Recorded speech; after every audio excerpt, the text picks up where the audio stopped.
Revista Justiça. Entrevista. Vamos agora para a nossa primeira entrevista do Revista Justiça de hoje. Vamos falar aqui sobre uma situação da primeira turma do TRT da 18ª Região, que negou por unanimidade o pedido de uma trabalhadora que buscava acesso a informações pessoais de devedores em plataformas digitais, como o Netflix, Uber e o iFood. O colegiado considerou que a solicitação da trabalhadora, que pretendia utilizar os dados para localizar os devedores e realizar a penhora de bens e utilizar os dados para fazer isso, viola as disposições da LGPD. Sobre esse assunto, eu converso agora com o advogado especialista em direito digital e constitucional, o professor Franquinetti Santa Cruz. Doutor Franquinetti, seja bem-vindo à Rádio Justiça. Bom dia. Bom dia, Sérgio. Bom dia a todos os ouvintes. É um prazer poder dialogar com o tema. Doutor Frank, quais foram então os principais argumentos apresentados por essa trabalhadora para tentar justificar esse pedido de acesso aos dados dos devedores nas plataformas digitais? Sérgio, neste caso em tela, essa trabalhadora, buscando fazer a recuperação judicial de valores devido a ela, buscou encontrar esses dados de notificação dos devedores, por meio da plataforma. Então, o argumento principal utilizado é que ela precisaria dessa informação junto às plataformas para poder validar o endereço dos devedores para que na fase seguinte do processo pudessem ser citados e apagar o que é devido. Então, esse foi o argumento fundamental e desse argumento ela usou um dos princípios da LGPD, que é o direito a acesso à informação. Essa situação que estamos falando, já que estamos citando aqui a LGPD, como é que ela foi aplicada nesse contexto da decisão e quais foram os pontos principais destacados pelo relator para negar esse pedido? Olha, de fato, não tem, como o relator posicionou, não tem fundamento invocar a LGPD para essa situação. Porque, veja, a Lei Geral de Proteção de Dados Pessoais, ela traz ali um conjunto de hipóteses para tratar o dado pessoal, ou seja, são situações que permitem tratamento e, além disso, ela traz um conjunto de princípios. Ou seja, uma coisa é você ter autorização para tratar o dado pessoal, mas ter autorização não significa que você possa tratar o dado pessoal de qualquer forma. E não só a LGPD, mas a própria Constituição do Brasil, lá no artigo 5º, que são as cláusulas fundamentais, tornou no Brasil a proteção do dado pessoal como direito fundamental.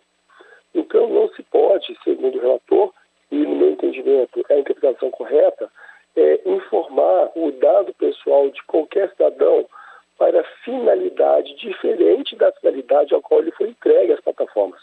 Se isso fosse permitido, nós estaríamos violando, então, não só a própria Constituição, mas a LGPD também. Doutor Franquinetti, por que o relator considerou que esse bloqueio até o cancelamento desses cartões de créditos dos devedores seria até uma penalidade desproporcional e ineficaz para resolver a questão dessa dívida? Olha, na verdade, nesse caso, a gente não dialoga somente com a LGPD. A gente também dialoga com o provimento, existir uma interpretação atual de que, no caso dos devedores, o credor ele pode lançar mão de outras medidas para poder recuperar seu crédito. Essas outras medidas vão envolver, por exemplo, cancelamento de cartão de crédito, cancelamento da CNH, impedimento da pessoa de participar de concurso. Nesse sentido, há que ter uma proporcionalidade entre o valor da dívida e a sanção aplicada. Só que essas outras possibilidades, elas, como são muito gravosas no sentido de atacar direitos fundamentais, sempre tem que ser utilizada com muita ponderação. Doutor Franquinetti, essa questão das pessoas pedirem, tentarem conseguir os dados pessoais nessas plataformas, Netflix, Uber, iFood, há exceções em que as pessoas podem conseguir ou a LGPD já bloqueia de qualquer forma? Sérgio, por regra, a LGPD tem um das suas hipóteses, que é o princípio da finalidade. Então, veja só um exemplo. Quando você assina uma plataforma dessa, você entrega o seu dado para uma finalidade específica. Ou essa finalidade é para que a plataforma possa fazer uma cobrança de um serviço prestado, no caso, por exemplo, uma plataforma de prestação de serviço de locomoção na cidade, para que possa te deixar no local do seu destino. Então, isso é uma finalidade. Quando você busca, ou alguém busca, por meio da LGPD, ter acesso a esses dados para uma outra finalidade, então você começa a violar esse princípio, que é o princípio da finalidade. O dado foi entregue para a finalidade A e alguém tenta ter acesso a esses dados para a finalidade B.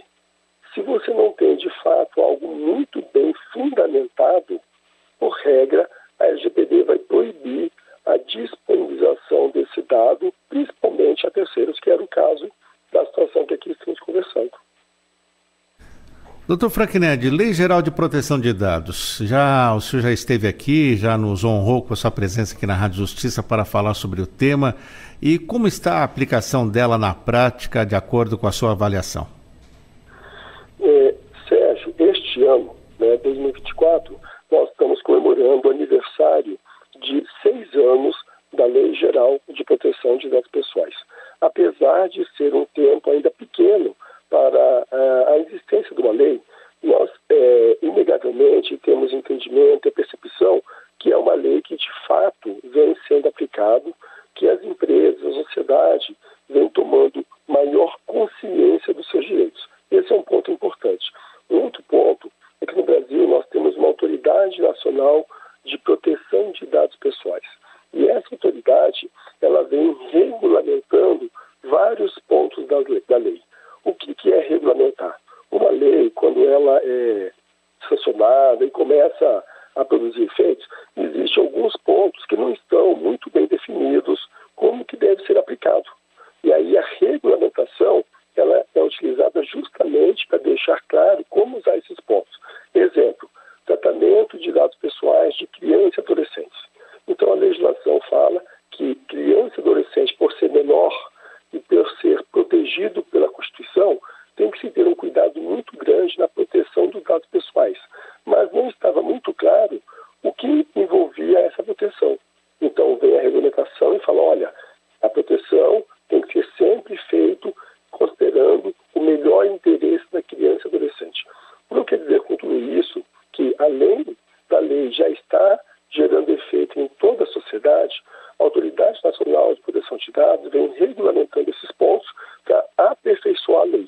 Então, não só como nos demais países do mundo, mas no Brasil também, a LGPD é uma realidade que está posta, não tem como voltar atrás e, na verdade, Sérgio, cada vez mais vai aumentar a incidência da lei nos mais diversos tipos de situação do dia a dia do cidadão. Inclusive, a LGPD vai ser tema do próximo Saber Direito aqui na Rádio Justiça e na TV Justiça a partir da semana que vem. E um dos assuntos que nós puxamos ali no Saber Direito é a criação que nós temos agora já, com a LGPD, do encarregado de dados. É isso mesmo, né, doutor Franquinelli? Na verdade, o encarregado de dados, ele já era previsto desde o momento da criação, da sanção da lei, né? Sanção é quando a lei é criada e começa a produzir efeitos. Recentemente, a Autoridade Nacional regulamentou o papel do encarregado de dados. O encarregado de dados é uma figura que faz, vamos dizer assim, um intercâmbio, um meio de campo entre a sociedade, o titular de dados, a Autoridade Nacional e as empresas. Então, quando, por exemplo, o titular de dados, que tem o direito, entre outros, de saber como seus dados são tratados na empresa, ela vai solicitar essa informação ao encarregado de dados. E ele recebe essa solicitação, internaliza na empresa, compreende a situação e dá o retorno. Então, o papel do encarregado de dados é um papel essencial para que o titular de dados, que é qualquer cidadão, possa exercer os seus direitos, né? É um papel, então, que tem que ter, entre outras coisas, autonomia de atuação, não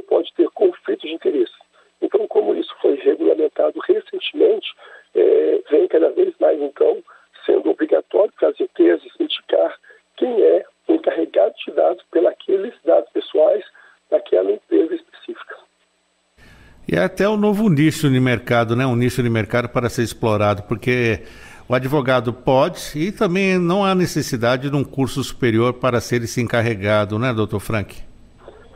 Sérgio, você está exatamente correto. A legislação não traz requisitos de formação, né? Você pode ser um encarregado de dados, qualquer profissional, né, de qualquer área. Esse serviço pode ser prestado por alguém da empresa, pode ser por um grupo de pessoas da empresa, ou pode ser até mesmo terceirizado para empresas externas. Agora, um papel importante é que o encarregado de dados, na minha ótica, precisa ter alguns requisitos. O primeiro requisito, mesmo não sendo ele jurista, né, ele precisa ter um bom conhecimento de como que é o sistema normativo, ou seja, como que as leis funcionam. Um outro requisito, quando nós temos muitos dados pessoais em sistemas computacionais, é que ele tenha um entendimento mínimo de informática. E o terceiro, Sérgio, que eu acho que é o mais importante, o papel do encarregado de dados é um construtor de pontes, ou seja, é alguém que ajude as organizações a não só fazer o processo de adequação à legislação, mas principalmente, que me parece que é o mais difícil, é manter-se adequado. Porque uma legislação, depois que você se prepara para estar em conformidade, respeitando a lei, você precisa manter essa conformidade. E aí, de novo, o papel do encarregado de dados é um papel essencial para ajudar as empresas nessa obrigação legal.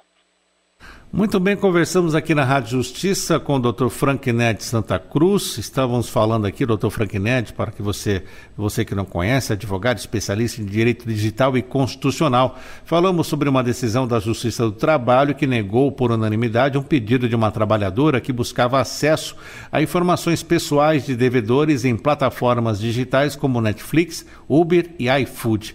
Dr. Frank Ned, muito obrigado por atender a Rádio Justiça mais uma vez. Até a próxima.